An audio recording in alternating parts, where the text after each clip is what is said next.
ଏଇଠିକି ଆଜ୍ଞା। ତ ସମସ୍ତ ଔପଦାବାସୀଙ୍କୁ ମୋର ପ୍ରଥମେ ନୂଆ ବର୍ଷର ବହୁତ ବହୁତ ଶୁଭେଚ୍ଛା ଅଭିନନ୍ଦନ।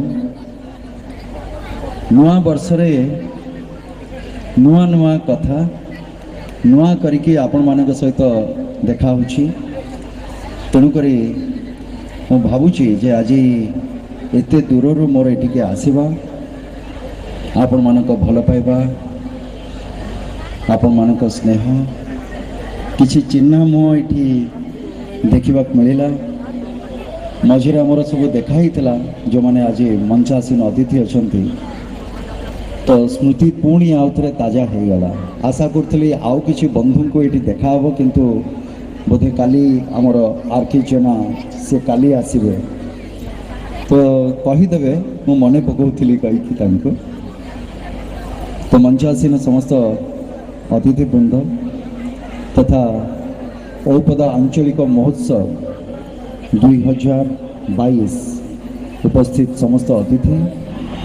ମୁଁ ସେତେବେଳେ ଭାବୁଥିଲି ଯେ ଅଶୋକ ବାବୁ ଛୋଟ ହେଇଥିଲେ, ମୁଁ ୟା ଭିତରେ କେତେ ବଡ଼ ହେଇଯାଇଛି ଯେ ସମସ୍ତେ ଛୋଟ ଛୋଟ ଥିଲେ, ମୁଁ ଆଉ ବଢ଼ି ଯାଇଛି, ବାକି ସବୁ ସେଇଠି ଅଛନ୍ତି। ବୁଝିପାରିଲେ? ତ ଯିଏ ଦେଖା ହେଲା ସମସ୍ତେ କହିଲେ ଆଜ୍ଞା ମୁଁ ଛୋଟ ହେଇଥିଲି, ମୁଁ ଯାଉଥିଲି ଆପଣଙ୍କ ଫିଲ୍ମ ଦେଖିବା ପାଇଁ। ମୁଁ କହିବି ଏଇଟା ମତେ ଭଲ କହୁଛନ୍ତି ନା ଗାଳି ଦଉଛନ୍ତି? ଆଗ ମୁଁ ସେଇଟା ଭାବେ। ତ ମୁଁ ଏବେ କେତେ ବର୍ଷରେ ପହଞ୍ଚିଛି? ହଁ, ତ ସେ ଯାହା ବି ହଉ, ତ ସେ ଟିଭି ପରଦାକୁ ଆସିଲି ଯେତେବେଳେ ଅନେକ ପ୍ରଶ୍ନ ଆସିଲା, ସେତେବେଳେ ମୋର ଇଣ୍ଡଷ୍ଟ୍ରି ବି ଲୋକମାନେ କହିଲେ ଯେ ଆପଣ ଫିଲ୍ମ ଛାଡ଼ିକି କାହିଁକି ଯାଉଛନ୍ତି ସେଥିରେ? ମୁଁ କହିଲି କରୋନା ଯାହା ଯାହା ଶିଖେଇଛି ଅନ୍ୟମାନଙ୍କୁ, ମୋତେ କିଛି ଶିଖିବା ପାଇଁ ମିଳିଲା। କେହି ଲୋକ ଯାଇପାରୁନାହାନ୍ତି ଫିଲ୍ମ ହଲ୍କୁ, ଫିଲ୍ମ ହଲ୍ ସବୁ ବନ୍ଦ ଅଛି। ଲୋକ ନାମ ଅଲ୍ଲାହ, ନାମ ଈଶ୍ୱର,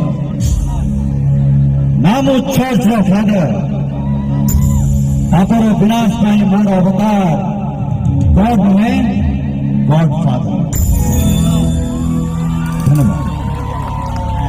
ତ ଏବେ ଏ ତ ଭିଲେନ ଡାयलॉग ହେଇଗଲା ନାଇଁ କି? ଏବେ ମୁଁ ଗୋଟେ ଗୀତ ଗାଇଦିଏ ଆପଣମାନଙ୍କ ପାଇଁ।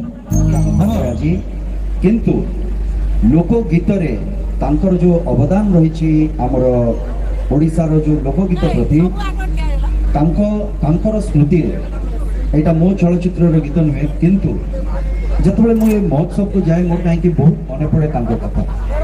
ସେ ହେଉଛନ୍ତି ରାଧାକୃଷ୍ଣ ଭଞ୍ଜ। ଶୁଣିଛନ୍ତି ନା ତାଙ୍କର?